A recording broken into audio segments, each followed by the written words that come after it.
பிஸ்மில்லாஹிர்ரஹ்மானிர்ரஹீம். அன்பான சகோதர சகோதரிகளே, அஸ்ஸலாமு அலைக்கும் வரஹ்மத்துல்லாஹி வபரகாத்துஹு. அல்லாஹுவின் தூதர் ஸல்லல்லாஹு அலைஹி வஸல்லம் அன்னவர்கள் கூறினார்கள், உண்மையான பொறுமை சோதனையின் முதலாவது நொடிகளில் காணப்படும். ஆதாரம் அல் புகாரி. ஹதீஸ் 1302வது ஹதீஸ். இந்த ஹதீஸ் நமக்கு சொல்வது என்னவென்றால், ஒரு திடீர் சோதனை, மரணம், இழப்பு, வியாதி போன்றவை வரும்போது நம் கட்டுக்குள் இருந்து பொறுமை காட்ட வேண்டும். பின்னால் பொறுமை காட்டுவது எளிது, ஆனால் முதல் நொடிகளிலே காட்டப்படும் பொறுமையே உண்மையானது.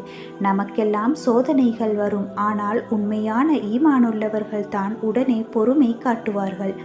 இந்த ஹதீஸ் உங்களுக்கு பயனுள்ளதாக இருந்தால் லைக் பண்ணுங்க, ஷேர் பண்ணுங்க, சப்ஸ்கிரைப் செய்ய மறக்காதீங்க. வஸ்ஸலாம்.